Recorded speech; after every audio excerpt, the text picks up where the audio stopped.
সুপ্রিয় দর্শক, আমি খান মোহাম্মদ রুমেল স্বাগত জানাচ্ছি সম্পাদকীয়তে। চলছে অতিমারি, সংক্রমণ রোধের তাগিদে ঘরবন্দি মানুষ, তবে প্রকৃতির নিয়মে এসেছে পহেলা বৈশাখ। এসব নিয়ে আমাদের আজকের সম্পাদকীয় বিপন্ন সময়ের বৈশাখ। আর এ নিয়ে আলোচনার জন্য আমাদের সঙ্গে অনলাইনে যুক্ত আছেন মোহাম্মদ নুরুল হুদা কবি, আছেন অধ্যাপক নিসার হোসেন, ডিন, চারুকলা অনুষদ, ঢাকা বিশ্ববিদ্যালয়, এবং ডক্টর সাইমন জাকারিয়া, নাট্যকার ও গবেষক। দর্শক, আপনারা এই আলোচনায় সরাসরি অংশ নিতে পারবেন। এর জন্য টেলিভিশনের পর্দায় নম্বরে ফোন করতে হবে। এছাড়া ফেসবুকের মাধ্যমে আপনাদের মন্তব্য পাঠাতে পারেন। আলোচনা শুরুর আগে দেখে নেব এখনকার প্রধান শিরোনামগুলো। সর্বাত্মক লকডাউনের প্রথম দিন দেশে করোনায় সর্বোচ্চ 96 জনের মৃত্যু। আইসিইউ ও অক্সিজেনের চরম সংকট, সেবা পেতে ছুটতে হচ্ছে রাজধানীতে। চলাচল নিয়ন্ত্রণে সারা দেশে মোড়ে মোড়ে পুলিশের তৎপরতা। হাটবাজারে নেই স্বাস্থ্যবিধির বালাই। বিশেষ ব্যবস্থায় 5 দেশের সঙ্গে চালু হচ্ছে ফ্লাইট। করোনাকালে চকবাজারের ঐতিহ্যবাহী ইফতার বাজারে নেই জৌলুস। দোকানে দোকানে সীমিত আয়োজন। প্রথম রোজায় কিনতে এসে অনেকেই ফিরেছেন খালি হাতে। করোনা কেড়ে নিল আরও 2 বিশিষ্ট ব্যক্তির প্রাণ। বার সভাপতি আব্দুল মতিন খসরু ও বাংলা একাডেমির সাবেক মহাপরিচালকের মৃত্যুতে রাষ্ট্রপতি ও প্রধানমন্ত্রীর শোক।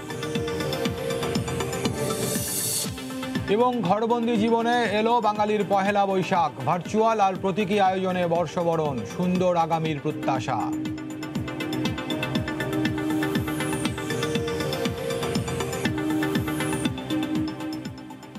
দর্শক, শিরোনাম দেখছিলেন, মূল আলোচনায় যেতে চাই। আমি শুরুতেই যুক্ত হতে চাই অধ্যাপক ডক্টর নিসার হোসেনের সঙ্গে। অধ্যাপক নিসার হোসেন, আপনাকে স্বাগত জানাচ্ছি এই আলোচনায়। আমরা বলছি আজকে আলোচনার শিরোনাম বিপন্ন সময়ের বৈশাখ। স্যার, খবরের শিরোনাম পড়ছিলাম, 96 জনের মৃত্যু হয়েছে আজকে করোনায় সংক্রমিত হয়ে। এর মধ্যে স্যার 2 জন বিশিষ্ট ব্যক্তির কথা বললাম, বাংলা একাডেমির সাবেক মহাপরিচালক, বর্তমান সভাপতি অধ্যাপক শামসুজ্জামান খান, এবং মুক্তিযোদ্ধা এবং সুপ্রিম কোর্ট বারের সভাপতি আব্দুল মতিন খসরু চলে গেলেন। আর এরই মধ্যে প্রকৃতির নিয়মে বৈশাখ এসেছে এবং আজকের পহেলা বৈশাখটি আমরা পালন করেছি প্রতীকীভাবে, ভার্চুয়ালি। কিন্তু স্যার, আগামীর সুন্দর সময় আসবে সেই প্রত্যাশা আমরা করছি। তো সুন্দর সময় আসবে সেই অপেক্ষায় আমরা আছি, সেই আশাবাদের কথা দিয়ে স্যার আপনি একটু আলোচনা শুরু করবেন। আমাদের এবারের মঙ্গল শোভাযাত্রার প্রতিপদ্য ছিল কাল ভয়ঙ্করের বেশে এবার ওই আসে সুন্দর। আমরা ওই আশাটাই করছি আর কি, যে হয়তো যে ভয়াবহ সময়ের মধ্যে দিয়ে আমরা যাচ্ছি, এই চেহারা নিয়েই হয়তো আগামী দিনের সুন্দর ভবিষ্যৎ আমাদের দিকে এগিয়ে আসছে, এই আশা করছি। আসলে যে 2 জন ব্যক্তি মারা গেলেন তারা সত্যি আমাদের নানাভাবে আমাদের খুব ঘনিষ্ঠ ছিল। আর বিশেষ করে আমাদের শামসুজ্জামান খান, তিনি তো সত্যি কথা বলতে গেলে এই মঙ্গল শোভাযাত্রার যে ইনটেনজিবল হেরিটেজ হিসেবে স্বীকৃতি পেলেও সেটা তো ওনারই আসলে উদ্যোগ। উনি প্রথম আমাদেরকে ডেকে এই সম্ভাবনার কথাটা বলেছিলেন, এবং যিনি এই পেপারটা তৈরি করেছিলেন আমাদের ফিরোজ মাহমুদ, ডক্টর ফিরোজ মাহমুদ, তাকে তিনিই তার নামটা রিকমেন্ড করেছিলেন, এবং বাংলা একাডেমির তার অফিস কক্ষের পাশেই তার জন্য একটা রুম করে দেওয়া হয়েছিল, যেখানে বসে তিনি আরো অনেকগুলো সাবজেক্ট, সেই জামদানি থেকে শুরু করে বহু কিছুই তিনি আসলে ইনটেনজিবল হেরিটেজ এগুলো কি করে পূরণ করবে সেই জিনিসগুলো ওই ফিরোজ মাহমুদই তৈরি করেছিলেন, এবং সেই সুবাদে আমরা এই স্বীকৃতিটা পেয়েছিলাম। তো সেই দিক থেকে, আর তাছাড়াও তো উনি আসলে শিল্পীদের খুবই ঘনিষ্ঠ। ওনার প্রতিষ্ঠানের সঙ্গে আমি চারুকলা ডিন হিসেবে বহু কাজ করেছি। উনি জাদুঘরেও ছিলেন, শিল্পকলা একাডেমিতেও ছিলেন, অর্থাৎ শিল্পী এবং সংস্কৃতি সেবীদের সাথে উনি সাংঘাতিকভাবে যুক্ত ছিলেন। তো এইগুলো আসলে কিছুই বলার নেই। একটাই শুধু আমাদের স্বস্তি যে উনি আসলে ওনার পুরো কর্মক্ষম যতদিন ছিলেন ততদিন তিনি তার দায়িত্ব পালন করে গেছেন, নানা জায়গায় তিনি তার ভূমিকা রেখে গেছেন, এবং এমনকি অবসর নেবার পরও তিনি বাংলা একাডেমির সভাপতি ছিলেন। তার আত্মা শান্তি পাক, আমরা সেটাই কামনা করি।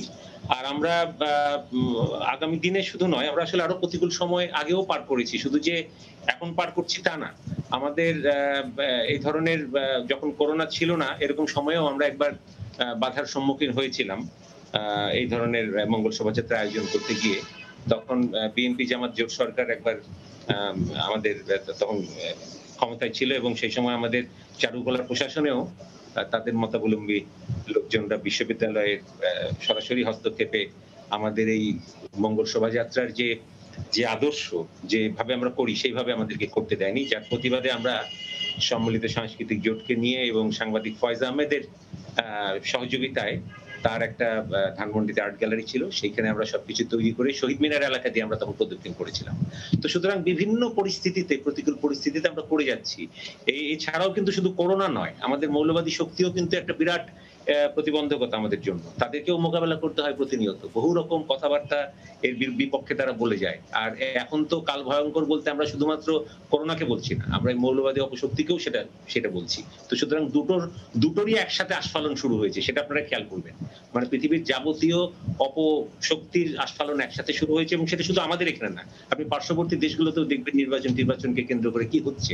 গোটা পৃথিবী একটা ভয়ঙ্কর অবস্থার মধ্যে দিয়ে যাচ্ছে, এবং এর মাধ্যমে আমরা মনে হয় আমরা আসলে সার্বিকভাবে যখন অবক্ষয় নেমে আসে, তখন মানুষের চিন্তাগুলো কিন্তু একটু পূর্ণাঙ্গ হয়। এর আগ পর্যন্ত একদিক থেকে শুধু যদি প্রতিকূলতা আসে, তখন অবস্থাটা খুব ততটা চিন্তা ভাবনাগুলো অত পরিপূর্ণ হয় না।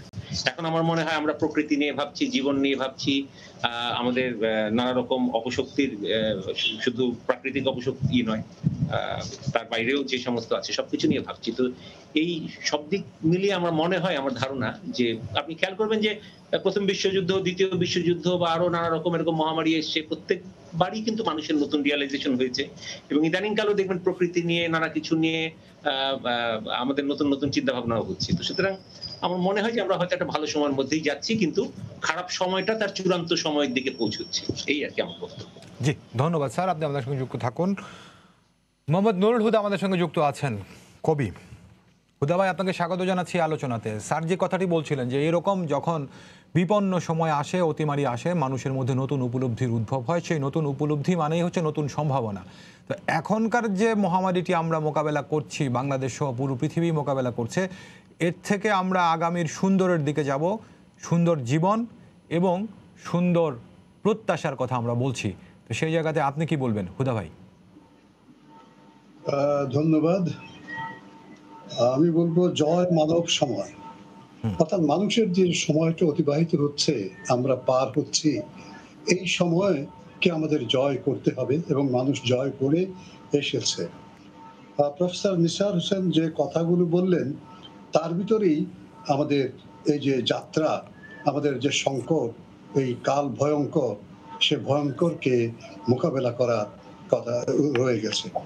আমরা যদি আমাদের এই যে নববর্ষ, আমাদের বাঙালির যে কাল চেতনা, সময় চেতনা, এটাকে যদি ভাগ করি খুব সাদামাটা ভাবে, আমি তো দেখি অন্তত 7টি সহজ পর্যায়ে আছে, যেটা আজকে আমি করে দেখেছি। প্রথম, একেবারে যখন আগে খ্রিস্টপূর্ব আমরা বলবো 57 অব্দে, যখন বিক্রমাদিত্যের সময় এই বৈশাখ শনাক্ত হলো, তার সঙ্গে যদি আমরা তুলনা করি, তাহলে দেখব যে খ্রিস্টাব্দের যে বর্ণনা আমরা পাচ্ছি, সে খ্রিস্টাব্দ হচ্ছে 2021, আর তার সঙ্গে 57 যোগ করলে আমাদের বৈশাখী যাত্রা আরো কিন্তু 2078, অর্থাৎ আরো প্রাচীনতম। তারপরে দ্বিতীয় পর্যায়ে আমরা দেখতে পাচ্ছি যে 593 খ্রিস্টাব্দে আমরা শশাঙ্কের কথা জানি, যে শশাঙ্ক বৃহত্তর যে উপমহাদেশের ভিতরে যে বঙ্গীয় সংস্কৃতি, বাংলা সংস্কৃতি, বাংলা ভাষা কেন্দ্রিক যে এলাকাগুলো আছে, সেখানে একটা আমাদের সংগণনা শুরু হয়েছিল। আজকে যে 1428 আমরা যে গণনা করছি আমাদের বাংলা সন, সেই বাংলা সন কিন্তু শশাঙ্কর সময় থেকে শুরু হয়েছে। তারপর তৃতীয় পর্যায়ে আমরা দেখলাম সম্রাট আকবর যখন 1556 খ্রিস্টাব্দে ময়ূর সিংহাসনে বসে পড়লেন, এবং তারপর যখন তার খাজনা আদায় করার সময় এলো, তিনি সুবা বাংলার খাজনা আদায় করার জন্য পুন্নাহ বা এই জাতীয় জিনিসগুলো তৈরি করলেন ফতেউল্লাহ সিরাজের সাহায্যে। তখন আরেকটা আমরা দেখলাম, এই যে সময়ের বিবর্তন, তার সঙ্গে প্রশাসনিক এবং অন্য বিষয়গুলো দেখলাম। এরপরে একটা আমরা বলবো দীর্ঘ একটা ব্যবধান আছে। সেই ব্যবধানটা হলো আমরা যখন পাকিস্তান আমলে এসে উপস্থিত হলাম, তখন ডক্টর মোহাম্মদ শহীদুল্লাহ এসে এই পুরো বিষয়টাকে অন্যভাবে বর্ষপঞ্জিকে তিনি নতুনভাবে পুনঃসংগঠিত করলেন, এবং সংগঠিত করে বাংলা সনের গণনাটা নতুনভাবে তৈরি করলেন, এবং তারপর বছর 1967 সনে এটা কিন্তু আমি বলবো রাজা প্রজার কাছ থেকে এই বাংলা সম্পূর্ণ গণমানুষের গণবাঙালির কাছে চলে এলো, যখন ছায়ানট এটাকে ধারণ করে আমাদের বটমূল বা অসত্যমূলে ছায়ানট যখন বাঙালির সংস্কৃতির যে স্বরূপ, সেই স্বরূপকে গানে, কথায়, মূর্ত এবং বিবর্তভাবে টেনজিবল এবং ইনটেনজিবল পদ্ধতিতে ধারণ করলেন, তখন বাঙালি এই আমাদের এটা অন্য একটা ধারণ করলো। এবং তারই পথ ধরে আমরা দেখব যে আস্তে আস্তে আস্তে আস্তে এটা ৭১ পার হয়ে এই যে প্রফেসর নিসার হোসেন যে বললেন মঙ্গল শোভাযাত্রা, এই মঙ্গল শোভাযাত্রা ১৯৯৮ সালে সারা পৃথিবীতে ইউনেস্কো ইনটেনজিবল হেরিটেজ হিসেবে বাঙালি গ্রহণ করলো। এতে কি হলো? এই যে মঙ্গল শোভাযাত্রার ভিতরে কিন্তু আমি বলবো এই যে ২০০০ বছরের যে ইতিহাস, সমস্ত বিবর্তন, ইতিহাসের যে বিবর্তন, সেই বিবর্তন মূলীভূত রূপ ধরা হয়েছে, যা পৃথিবীর অন্যত্রও আছে, কিন্তু আমরা যেভাবে এটাকে ধারণ করেছি এবং ধারণ করার মধ্যে দিয়ে আমরা একটা জাতি রাষ্ট্র তৈরি করেছি, এবং আমাদের যে মঙ্গল শোভাযাত্রা, সেই মঙ্গল শোভাযাত্রার ভিতর যে নান্দনিক নিরপেক্ষতা আছে, সর্বধর্মের, সর্ববর্ণের, সর্বসংস্কৃতির একটা সমন্বয় বাঙালি সংস্কৃতির আছে, এটা পৃথিবীর আর কোথাও আছে কিনা সন্দেহ থাকতে পারে, কিন্তু আমরা এটাকে পৃথিবীর সামনে উপস্থাপন করলাম এবং এটাকে গ্রহণ করার ক্ষেত্রে তিনি স্বীকার করেছেন আমাদের শামসুজ্জামান খান, যাকে আমি বলি বাংলাদেশের একেবারে প্রাগ্রসতম লোকতত্ত্ববিদ। তার সঙ্গে আমি নিজে কাজ করেছি, আমি জানি। সাইমন জাকারিয়া আছে, জানেন। প্রফেসর নিসার হোসেন তো আছেন, তিনি জানেন। আর তিনি এটাকে আনলেন। ফলে আমরা বলবো এটা বাঙালিত্বের যে সাধনা, বাঙালিত্বের যে সংস্কৃতি, আমাদের যে মানব সংস্কৃতি, বৈশ্বিক যে সংস্কৃতি, বাঙালি সংস্কৃতি বৈশ্বিক সংস্কৃতির ভিতর যে একটা সংযোজন আছে, সেটারও একটা নিদর্শন।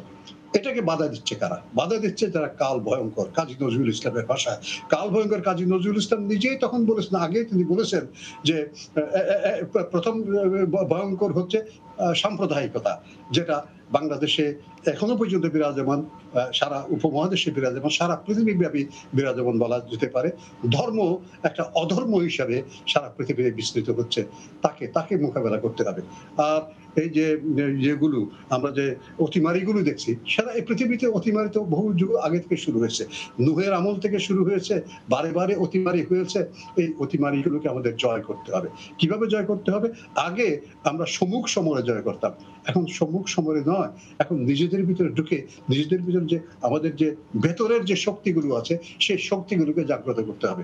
সেই শক্তিগুলোর ভিতরে একটা হচ্ছে পরিষ্কার পরিচ্ছন্নতা, সদাচার, মানবিক সদাচার। যে সদাচারের কথা আমাদের উপনিষদে বলা আছে, যে সদাচার পবিত্রতার কথা, পরিচ্ছন্নতার কথা, দূরত্বের কথা, মানবিক দূরত্বের কথা এবং মানবিক সহনশীলতার কথা বলা আছে।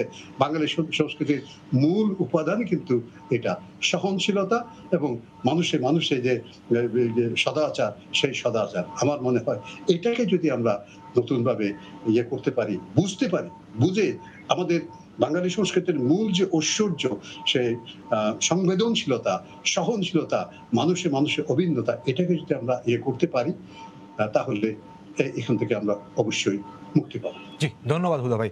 ডক্টর সাইমন জাকারিয়া, আপনাকে একটু শুনতে চাই। আমরা নিসার স্যার যেখান থেকে শুরু করেছিলেন আলোচনাটা, যে কাল ভয়ঙ্কর, দুটি কাল, একটি কাল যদি বলে আমরা এই করোনার সংক্রমণ, অতিমারি যেটাকে আমরা বলছি, আরেকটি কাল হচ্ছে যে মৌলবাদী শক্তির আস্ফালন।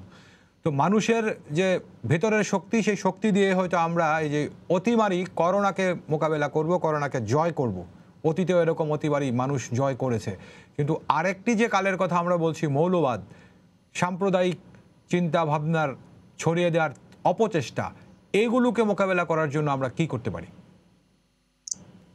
খুব সুন্দর প্রশ্ন করেছেন। আমি প্রশ্নের উত্তর দেওয়ার আগে সবাইকে নববর্ষের শুভেচ্ছা জানাই। আর আমরা বৈশাখ উদযাপন করি, আসলে এই বৈশাখ উদযাপনের সঙ্গে, নববর্ষ উদযাপনের সঙ্গেই কিন্তু একটি দার্শনিক জায়গা যুক্ত আছে, যে আমরা তার আগের দিন চৈত্র সংক্রান্তি করি।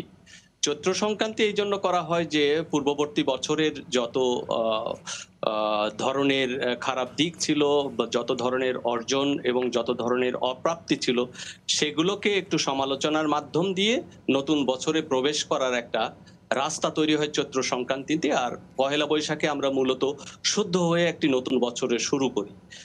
যে প্রশ্নটা আসছে, আসলে আমাদের সংস্কৃতির ভিতরে বা আমাদের জাতিগত ইতিহাসের ভিতরে, যখন আমাদের দেশের যে সম্প্রদায় সম্প্রীতির যে বোধ আছে, সেখানে যদি প্রশ্ন আসে সেই জায়গাটায় আমরা কিভাবে লড়াই করতে পারি। আসলে সেখানে লড়াই করতে গেলেই আমাদের যে একটু আগে আমার আগে দুইজন বললেন, প্রফেসর নিসার হোসেন এবং কবি নুরুল হুদা বললেন, আসলে মানবিক শক্তির যে কথাটা বললেন, আসলে বাঙালির চেতনার ভিতরেই কিন্তু মানবিকতার কথা, সম্প্রদায় সম্প্রীতির কথা বরাবরই বলা আছে। আমাদের সাংস্কৃতিক পুনর্জাগরণের কাজটা শুরু করা দরকার। কারণ এই জায়গাটাই আমরা একটু কম কাজ করেছি। আমরা যদি সাংস্কৃতিক পুনর্জাগরণের কাজের জায়গা থেকে, যেমন আমরা যদি লালনকে বেশি করে চর্চা করি, আমরা যদি হাসন রাজাকে বেশি করে চর্চা করি, আমরা যদি মনমোহন দত্তকে বেশি করে চর্চা করি, আমরা যদি যে আমাদের দেশে যে সুফি সাধনার যে ধারা আছে সেটাকেও যদি চর্চা করি, এবং তার সঙ্গে সঙ্গে অন্যান্য যে ক্ষুদ্র উপাসনার এবং সাধক সম্প্রদায় গোষ্ঠী আছে, তারাই কিন্তু এই দেশের সম্প্রীতির সাধনার প্রধান কাণ্ডারি হিসেবে কাজ করেছেন। যেমন আমরা বৈশাখ আসলেই আসলে বৈশাখের যেমন নববর্ষের দুইটি রূপ আমরা দেখি, একটি রূপটাকেই সবসময় আমরা এখন প্রধান হিসেবে বিবেচনা করেছি, সেটা হলো যে মানুষের সম্মিলিত অংশগ্রহণ, যেটা মঙ্গল শোভাযাত্রার কথা বলা হচ্ছে, যেটা রমনার বটমূলে আমরা সঙ্গীত অনুষ্ঠান, নৃত্য অনুষ্ঠান বা কবিতার অনুষ্ঠানের কথা আমরা বলতে পারি। কিন্তু এর বাইরেও কিন্তু নববর্ষের আরেকটি রূপ আছে, সেটা আমরা দেখি যে চিরায়ত কাল ধরেই আমাদের খাদ্য অভ্যাসের ভিতর দিয়েই আছে। যেমন বৈশাখে আমরা কি ধরনের খাবার খাই, সেই জায়গাগুলোও যদি আমরা চর্চা করি, আমার মনে হয় সেই সাংস্কৃতিক চর্চার সেই জায়গাটায় ফিরে আসলে পারে নিশ্চিতভাবেই আমাদের যত প্রতিবন্ধকতায় আসুক সবকিছুকে দূর করতে পারবো। যেমন আমাদের লোকায়ত সাধনার যত দিক আছে, আমাদের লোকায়ত চেতনার যতগুলো দিক আছে, আমাদের খাদ্য অভ্যাস থেকে শুরু করে সকল কিছু যদি নতুন করে আবার আমরা একটু চর্চার ভিতরে নিয়ে আসতে পারি, সেটা যদি আমাদের নাগরিক সমাজেও আমরা যদি পরিচিত করতে পারি, সেখানে কিন্তু আমাদের একটা বড় কাজ হতে পারে। আর বিশেষ করে আমাদের শিক্ষা প্রতিষ্ঠানে, বিশেষ করে আমাদের যে প্রাথমিক শিক্ষা বা উচ্চ মাধ্যমিক শিক্ষার যে পর্যায়গুলো আছে, সেই সব জায়গায় কিন্তু আমাদের জাতীয় সংস্কৃতির অনেক কিছুই তেমন ভাবে আর চর্চা করা হয় না। আমি যদি আমার নিজের যে অতীতের অভিজ্ঞতার কথাই বলি, আমরা যে স্কুল, কলেজ, বিশ্ববিদ্যালয়ের গণ্ডি পার হয়ে এসেছি, সেখানে কিন্তু আমরা সাংস্কৃতিক শিক্ষার জায়গাটা খুব কমই পেয়েছি।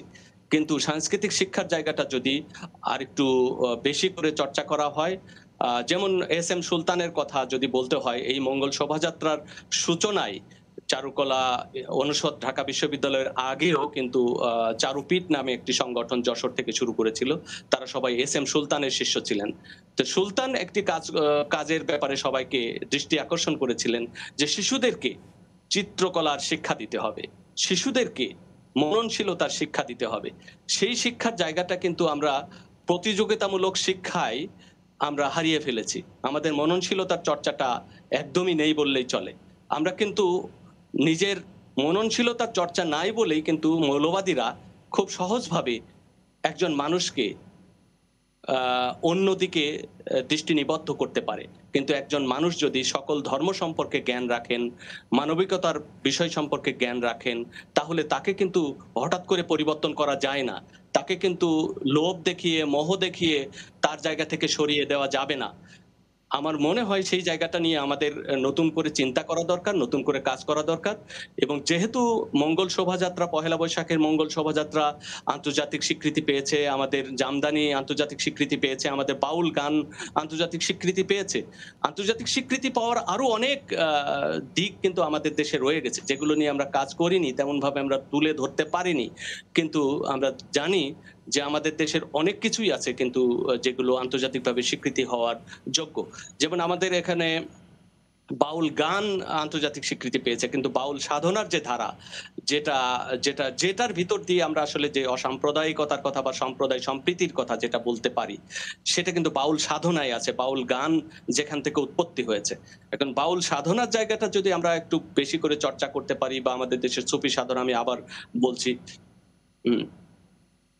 সেই জায়গাটা চর্চা করলে পারে আমার মনে হয় যে আমরা অবশ্যই যে বাঙালির যে ঐতিহ্যিক ধারা, বাঙালির যে হাজার বছরের ইতিহাস, সেই ইতিহাস নিয়ে আমরা আবার মুক্ত মনে কিন্তু দাঁড়াতে পারবো, এবং বিশ্বের বুকে আমরা কিন্তু সুন্দরভাবেই আমাদের পরিচয় দিতে পারবো একটি সম্প্রদায় সম্প্রীতির রাষ্ট্র হিসাবে। বাংলাদেশ তো অপূর্ব একটি রাষ্ট্র। পৃথিবীর কম রাষ্ট্রেই কিন্তু এত বৈচিত্র্য আছে। এই দেশে যেমন অসংখ্য ভাষাগোষ্ঠীর দেশ, এই দেশে তেমন অনেক ধর্মগোষ্ঠীরও দেশ।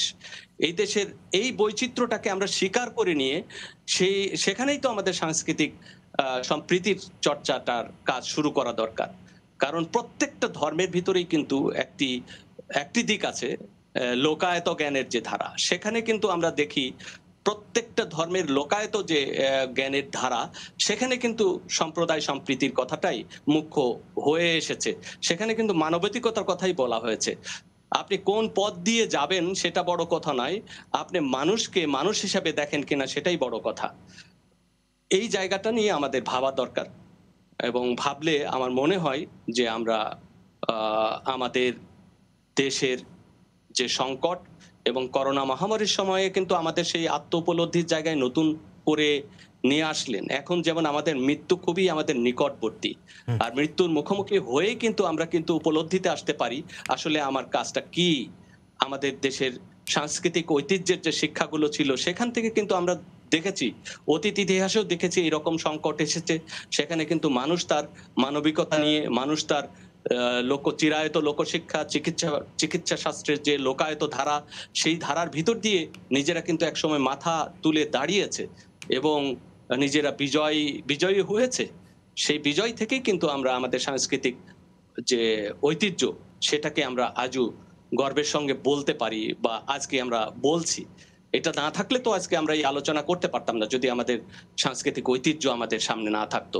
এবং সারা পৃথিবীতে কিন্তু বাংলাদেশের এই সাংস্কৃতিক ঐতিহ্য সম্পর্কে ভীষণভাবে আগ্রহী সারা পৃথিবীতেই। আমার সুযোগ হয়েছে বিভিন্ন দেশে ঘোরার এবং বিভিন্ন দেশের বিশ্ববিদ্যালয়গুলোতে বক্তৃতা করার।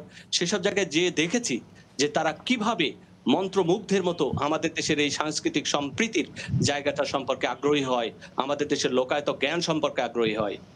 জি, ধন্যবাদ ডক্টর সাইমন জাকারি, আপনি আমাদের সঙ্গে থাকুন। অধ্যাপক নিসার হোসেন আমাদের সঙ্গে আবার যুক্ত হয়েছেন। স্যার, আপনাকে আবারও স্বাগত জানাচ্ছি। স্যার, এর আগের যে জায়গাটাতে আপনি আলোচনাটা শুরু করেছিলেন, এর আগেও বিভিন্ন সময় নানান চোখ রাঙানির কারণে হয়তো আমাদের মঙ্গল শোভাযাত্রাটি কখনো বন্ধ হয়েছে, কখনো রুখে দাঁড়িয়েছি। তো এবারও দুটি কাজের কথা দিয়ে শুরু করেছিলেন স্যার। তো এর মধ্যে করোনা ছাড়া অন্য যে কালটি, সেটিকে অতিক্রম করে সেই চোখ রাঙানি উপেক্ষা করেই হয়তো আমরা এবার করতে পারতাম, কিন্তু করোনার কারণে আমরা বাধ্য হয়েছি বিরত থাকতে। তো তারপরও এই মানুষ যে কোনো মহামারী মোকাবেলা করেছে সব সময় হচ্ছে যুথবদ্ধভাবে, একতাবদ্ধ হয়ে। আর এবারের মহামারীটি হচ্ছে বিচ্ছিন্ন থাকার, একা থাকার। তো একা থাকার সময়টাতে, বিচ্ছিন্ন থাকার সময়টাতে আমরা মানসিকভাবে চাঙ্গা থাকার জন্য কি করতে পারি স্যার? মানসিকভাবে চাঙ্গা থাকার জন্য কি করতে পারি? জি স্যার। জি স্যার। আমার তো মনে হয় আমাদের অনেক ধরনের নতুন সুযোগ তৈরি হয়েছে।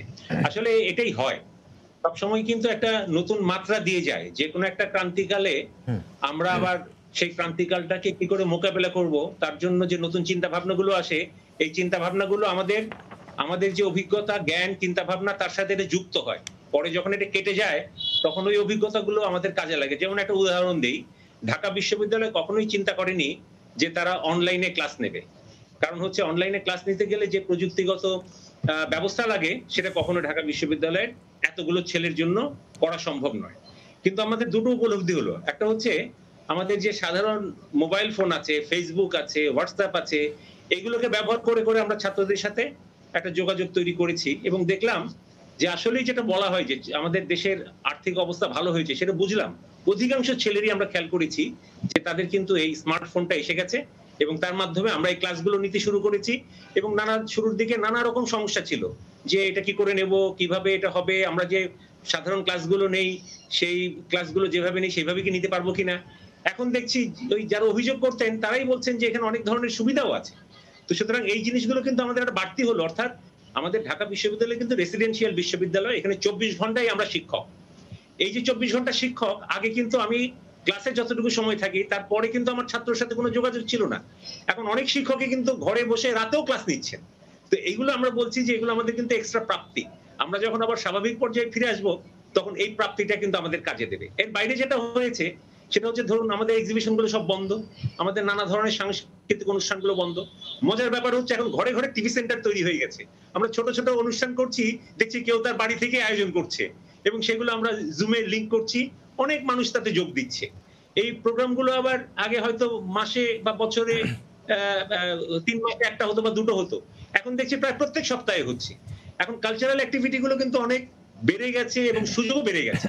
তো এটা আমি বলছি যে এটা আবার নতুন মাত্রা হবে, যখন আমাদের আবার ফিজিক্যালি আমরা আবার করতে পারবো, তখন ফিজিক্যাল অনুষ্ঠানটার পাশাপাশি এই অনুষ্ঠানটাও থেকে যাবে, আমি একেবারে কনফার্ম এটাতে। তো এই জন্য বলছি যে আমরা শুধু অতিক্রম করব না, আরো ভালো একটা সময়ের মধ্যে যাব। আর দ্বিতীয় কথাটা বলি, এই কথাটা একটু আমি আগেও একবার জায়গায় বলেছিলাম, কিন্তু দেখি যেটা নিয়ে সবাই একটু করে, একটু সেন্সিটিভ। যেমন আমাদের মঙ্গল শোভাযাত্রার কথা যদি ধরি, এটার এই দীর্ঘদিন থেকে কিন্তু এর বিরোধিতা। প্রথম দিকে ঢাকা বিশ্ববিদ্যালয়ের শিক্ষকরা আমাদের শিক্ষকদেরকে ফোন করে বলতেন যে এগুলো কি করছেন আপনারা। সেই শিক্ষকরা এখন সর্বসম্মতভাবে দলমত নির্বিশেষে সবাই কিন্তু মঙ্গল শোভাযাত্রা নিয়ে গর্ব করে, এবং ঢাকা বিশ্ববিদ্যালয়ের শতবর্ষে আমাদের যে সমস্ত অ্যাচিভমেন্ট গুলো আমরা ওয়েবসাইটে তুলে ধরছি, তার অন্যতম হচ্ছে মঙ্গল শোভাযাত্রা। এটা সর্বসম্মতিতে, এবং সমস্ত শিক্ষক, এখানে আমাদের কোনো এখন আর সেই ভেদাভেদ নেই। এখন যে কোনো মতের লোকই হোক না কেন, তিনি এটাকে সমর্থন করে। এখন কিছু একটা অংশ আছে যারা ধরুন ওই বিরোধিতা কিছু করছে, এবং যারা বিরোধিতা করছে তারা বঙ্গবন্ধুর বিরোধিতা করে, কারণ তারা বেছে বেছে মুক্তিযুদ্ধের চেতনার পক্ষে জিনিসগুলো তারা খুব ভালো বোঝে, এবং সেই কারণেই কিন্তু এই এত গুরুত্বপূর্ণ একটা সময়ে ওরা ভাস্কর্যের প্রসঙ্গটা তুললো। আসলে ভাস্কর্য বিরোধিতা তো নয়, মুক্তিযুদ্ধের চেতনার বিরোধিতা। তো আমরা তো আগেও বলেছি যে হাদিসে যেগুলোতে তাফসীর বলতে যা বোঝায়, সেখানে শুধু ভাস্কর্য না, ছবি, ফটোগ্রাফি সবই বোঝায়।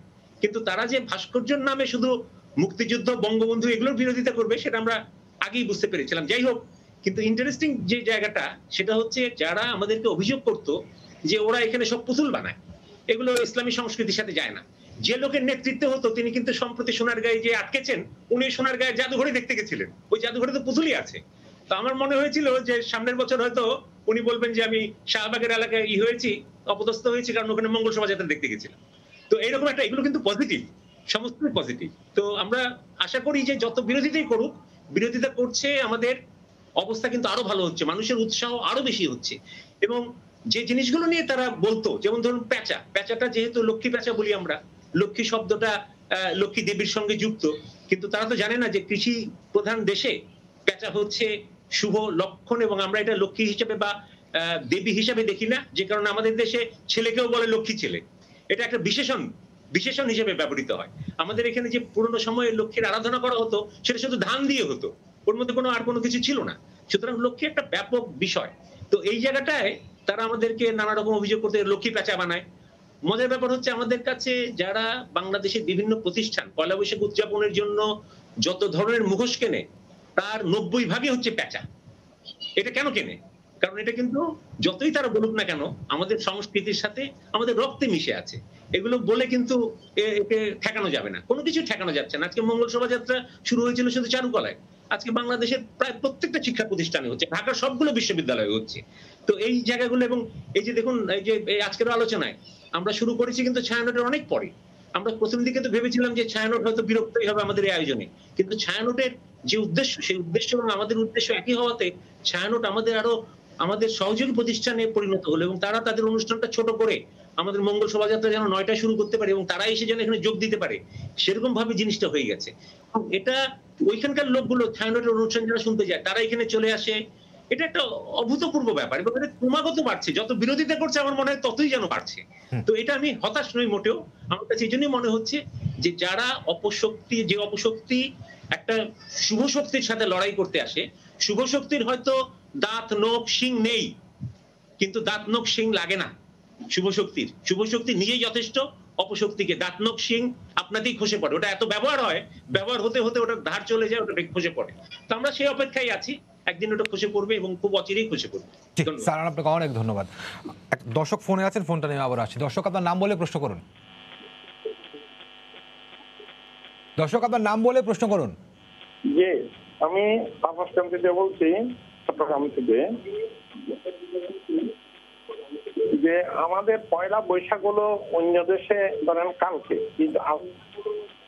কিন্তু আমাদের এখানে হলো আজকে। অর্থাৎ এটা তো আগে এরকম ছিল না, কিন্তু আমরা একই সাথে, যেহেতু আন্তর্জাতিক ভাবে স্বীকৃত, সেহেতু আমরা একই সাথে মানে পয়লা বৈশাখ পালন করতে পারি কিনা। জি, আপনাকে অনেক ধন্যবাদ। হুদা ভাই, দর্শকের প্রচারণা নিশ্চয়ই শুনেছেন, আপনি এই ব্যাপারে কিছু বলবেন?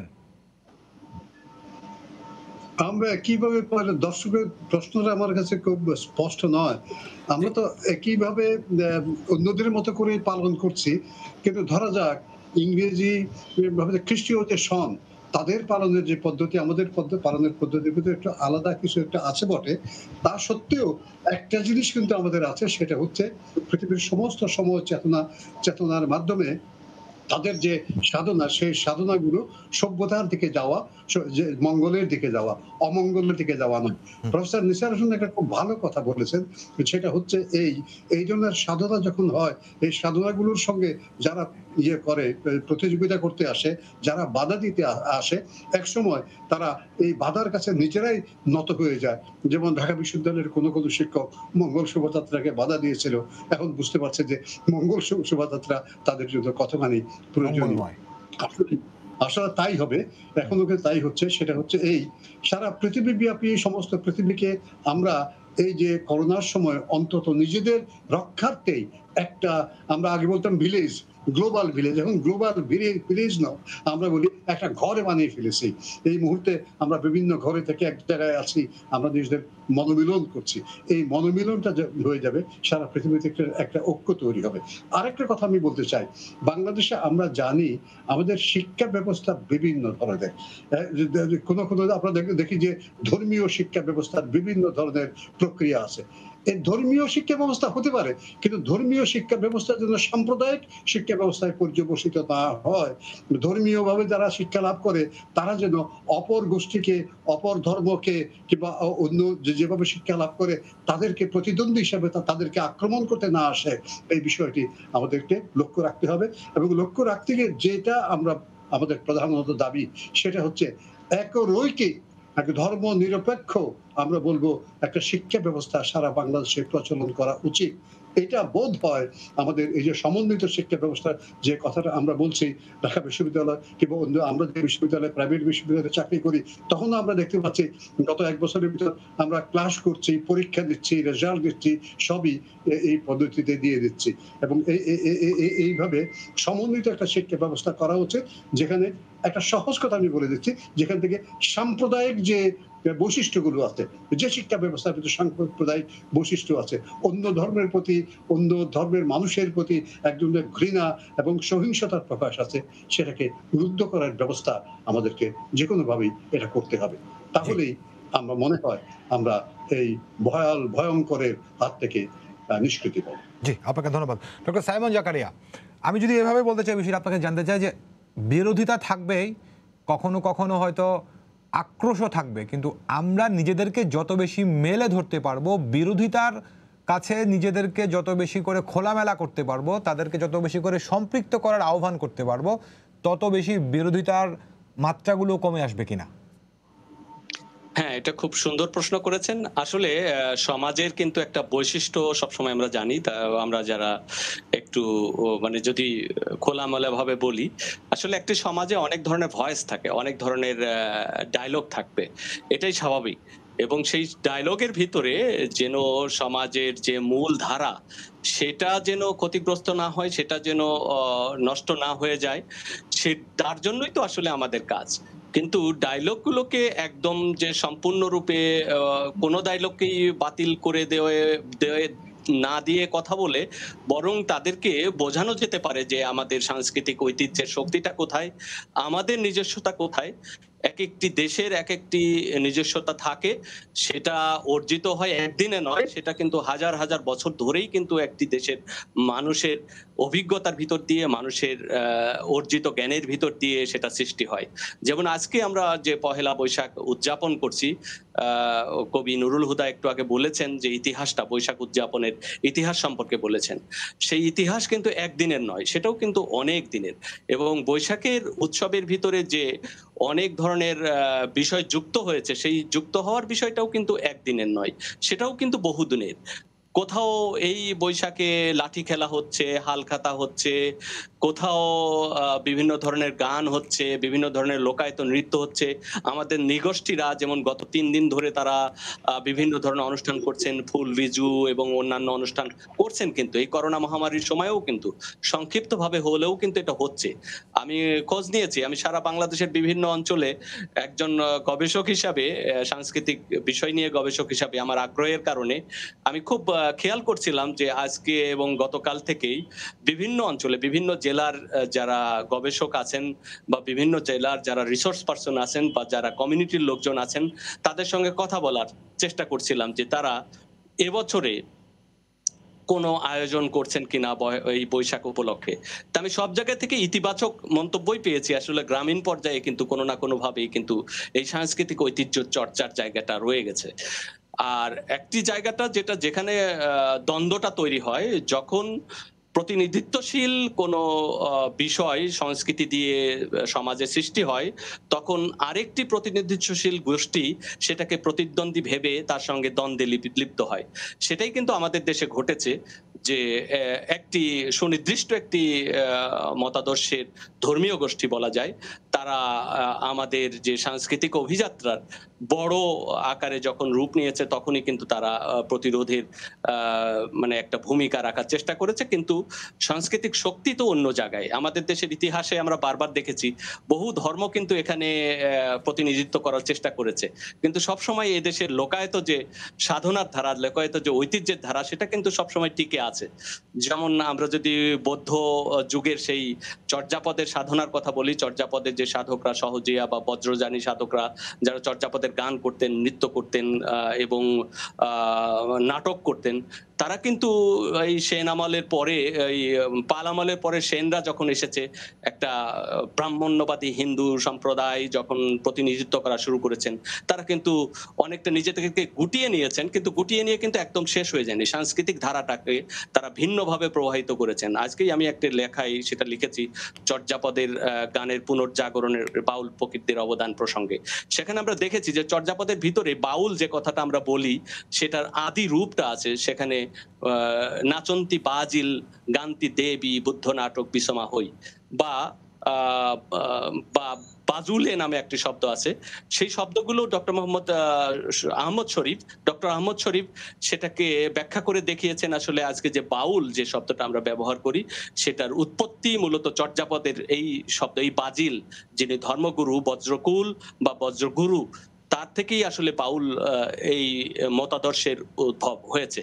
কারণ কেন তিনি এটা বললেন? কারণ বাউলের ভিতরে যে দেহ সাধনার যে ধারা, সেই দেহ সাধনার ধারা কিন্তু চর্যাপদেই প্রথমেই বর্ণিত হয়েছে, যে কায়া তরুবর পঞ্চবিদাল চঞ্চল চিয়ে বৈঠকাল।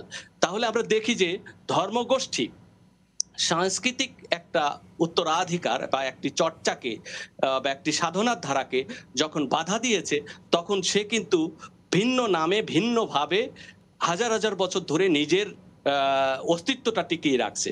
আজকে যেমন আমাদের বাউলরাও যে লালন ফকিরে এসে একটি আলাদা একটা সুগঠিত মানে সাধনার ধারা দাঁড়ালো, এবং লালনের পরবর্তীতে এখনকার যে সময় উপযোগী হয়ে বাউলরা কিন্তু তাদের সাধনা করছে। কিন্তু লালন আজ থেকে 100 প্রায় 30 বছর আগে তিরোধান করেছেন। যে তিরোধানের পরে শেষের দিকে আছি, সাইমন জাকার, আপনি শেষ করে আনবেন আলোচনাটা। হ্যাঁ, সেই সাধনার ধারাটা কিন্তু এখনো যে একদম লালন যেভাবে করেছিলেন সেইভাবে রয়েছে, এটা কিন্তু আমরা বলতে পারি না। আমরা মনে করি সেটাও কিন্তু মডিফাই হচ্ছে, এবং আজ থেকে 50 বছর পরেও কিন্তু সেটা একটা রূপান্তর হবে।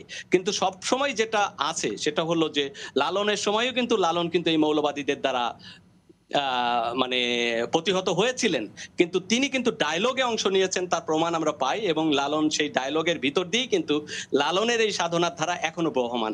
আমার মনে হয় আমাদের এখনকার যে সাংস্কৃতিক যে চর্চা, সেটাও কিন্তু আমরা এই ডায়লগের ভিতর দিয়ে এগিয়ে নিয়ে যেতে পারি। আপনাদের তিনজনকে অনেক ধন্যবাদ, এবং নতুন বছর মানে নতুন সম্ভাবনা, নতুন বছরটি সবার জন্য কল্যাণময় হবে সেই প্রত্যাশা জানিয়ে শেষ করছি আজকের আলোচনা।